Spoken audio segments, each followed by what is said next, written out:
Good afternoon. This is Wiley Davis. Just continuing my my family session from a few weeks ago, a week or so ago, and I'd like to show. Here, my friend sent me a card for my birthday, and he sent me a cart, a driving cart where you drive on the golf course. I thought it was so neat. His name is Willie Dixon. He's in Tacoma, Washington. He's one of my friends played golf with. And he sent me this card with the golf cart.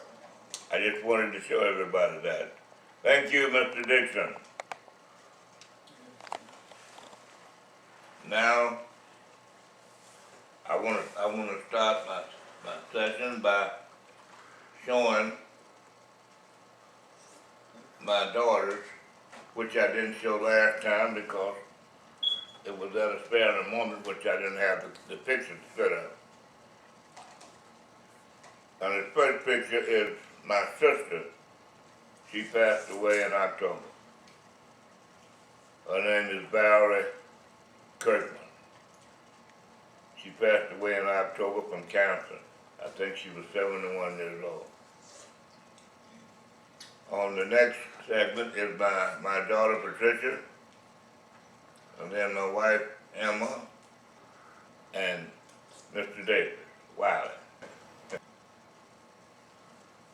A long time ago, I missed all my other grandkids, which I couldn't do anything for them because I was working 2 jobs trying to make it, making everything stink. I was trying to save my money, which I'll go into that a little bit later.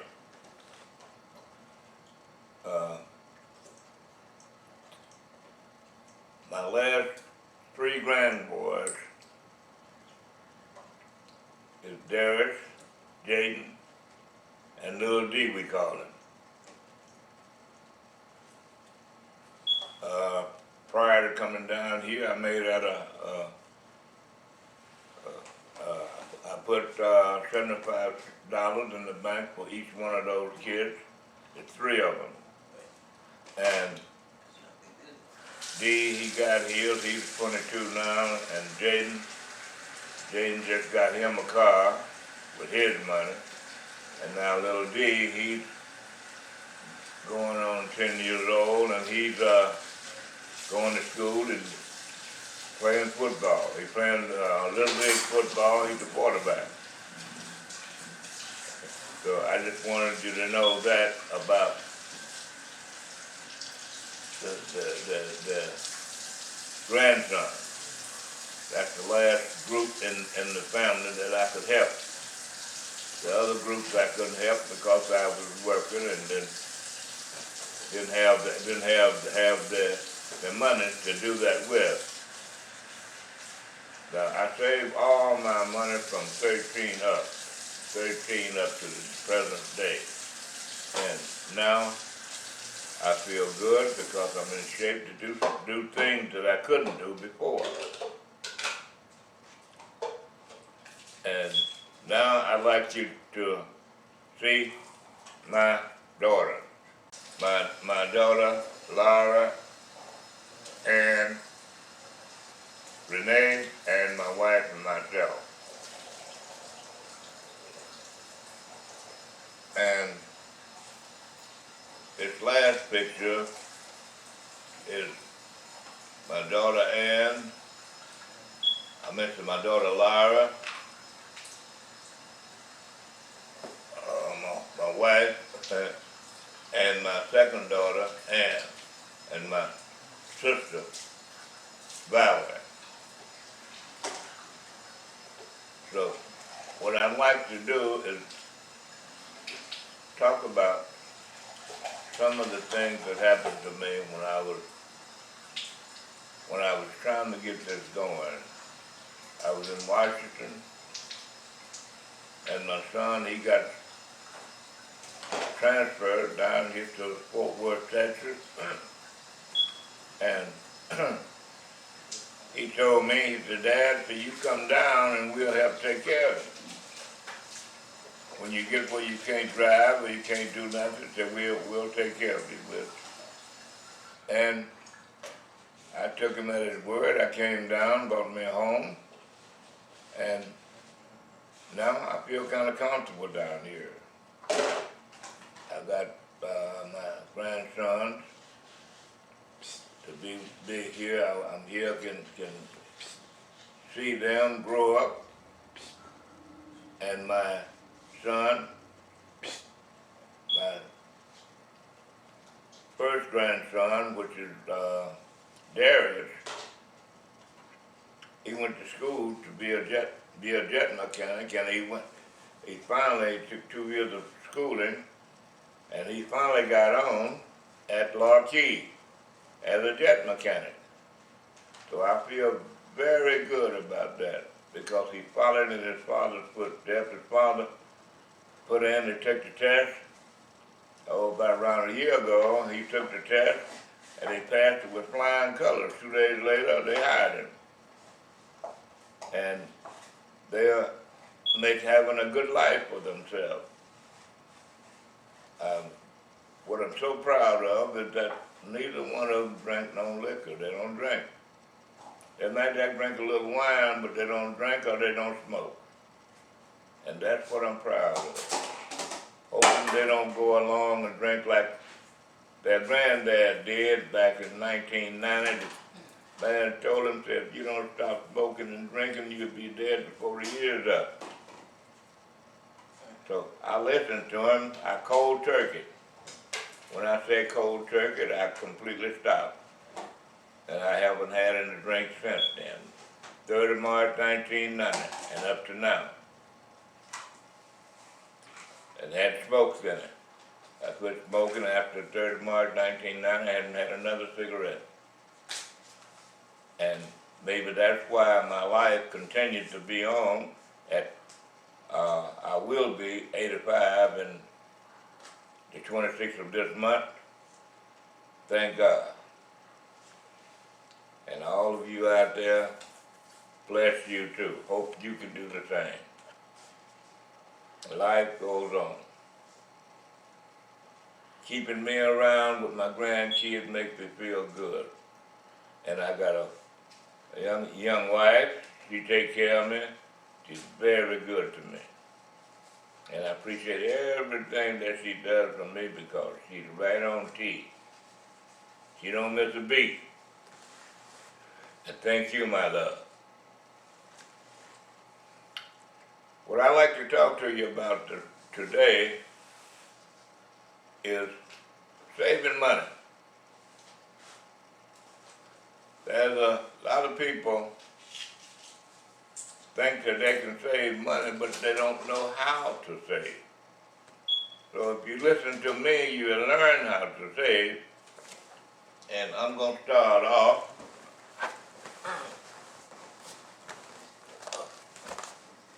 with my little picture here, where it's me with a dollar bill and a quarter on there. In order to make a dollar, save a quarter, what you have to do, the dollar, for every dollar you make, you put away a quarter of that. You put away a quarter, and you may have 75 cents going. But if you make $5, you put away a dollar and a quarter. $10, $2 and a quarter. So it's up so far like that. It goes up. But in order to do this, you got to be a strong man. You can't be weak. If you say, I can't do this, you can't do it. You got to tell yourself you can do it. I can save this money.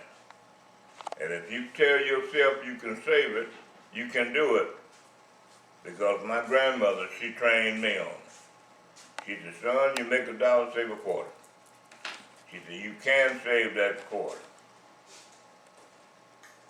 And if you try, you can do it. I had my sister here, and she had cancer, and she said, well, I can't do this in the house. I can't do that. I said, do you try it? No. Well, you ain't tried it. You think you can do it. You can do it. If you try, you can do anything you can do. You got to have that attitude that anything you can do, I can do better. And if you got that attitude, you can do it. I know when I was in the military, they said, well, we got to do this, or this guy did this. And then I said, can I try it? I said, if he can do it, I can do it better. And I got a reward for that. I got a statue, if you see it sitting up on the side over there, that I could do it better. I showed them that I can do it better, and I got a reward. When I was in basic training, I got a statue for being one of the top people in our class, because I had that attitude, anything you can do, I can do better. And if you think about that during your lifespan, I did that all my life. From the time I went in the military and got situated, I worked 2 jobs up, and I saved my money. I never stopped saving. Up to now, I still save. I never stopped saving money. And if you make up your mind, anything you can do, anything anybody else can do, you can do better. All you have to do is try. Say, I can do this.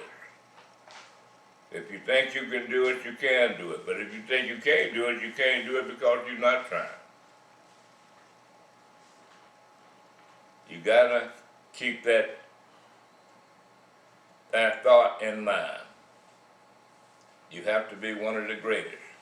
But I feel that I'm one of the greatest because I did it. I'm sitting here now after 20 years retired, and I'm still saving money. So that's what you have to do. You'd be surprised what. That's life. Life goes on. Along the way, there's a way you have to pay. There's times when things gonna happen, people in your family gonna fall by the wayside. And you have to be reminded of that. But then when they fall by the wayside, you got to be able to step up and move on. Step up to, I am a better person. And think about this. Only the strong shall survive. The weak shall fall by the wayside. If you say you can't do things, you're weak. If you say I can do it better, you're strong. You're a strong person if you can do it, or you're a weak person if you can't. You help those who help themselves, and those who don't want to help themselves, you try to help them and then they don't help themselves, then you let them fall by the wayside. You got to be strong in life. If you're not strong in life, you won't make it. You got some people say they ain't strong, and then they get out there and get to drinking and smoking dope and all this stuff. You got to put all that aside. As you're growing up, if you don't smoke, don't start. If you don't drink, don't start. If you start drinking and smoking, you're going to be a person that's going to fall by the wayside. You got to be strong. Me, at 13, I started working. I started catting, and I told you on the first step. And that's how I made my money. From 13 on, my grandmother never bought me no clothes or nothing. I did everything on my own. So you got to take heed to life. Me, I thought about my family all along. Now, what I could do for my family, I did. And now that I got up where I retired, I'm able to help my family more than I could back then. So, the last grandkids I got, like I told you, I got them, I got 2 cars, one for my first grandkid, another one for my second grandkid.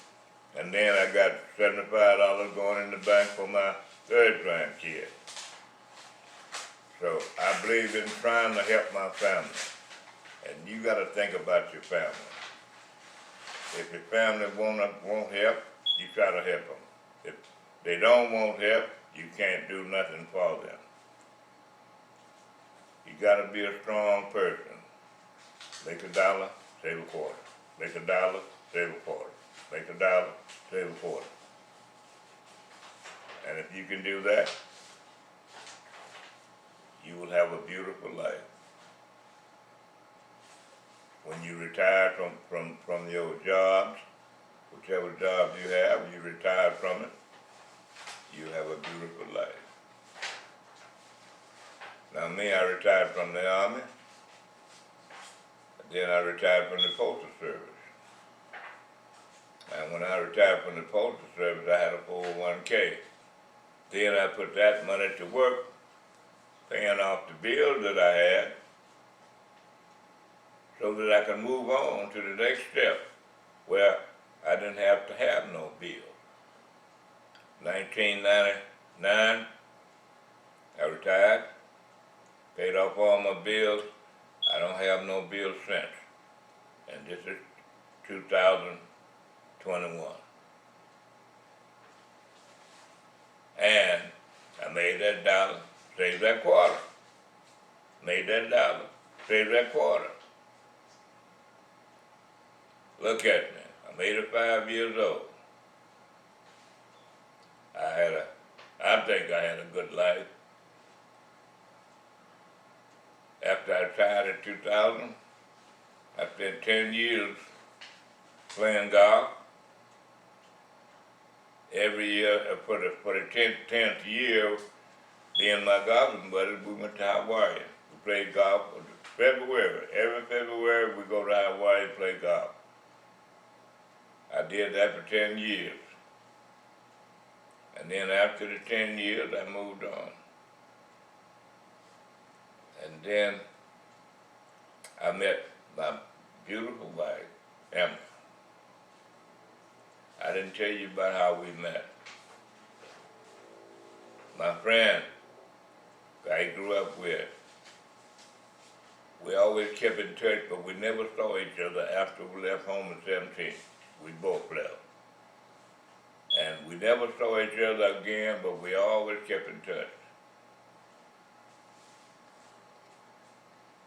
And he passed away about, I think it was 2013, I'm not sure. Yeah. He passed away 2013.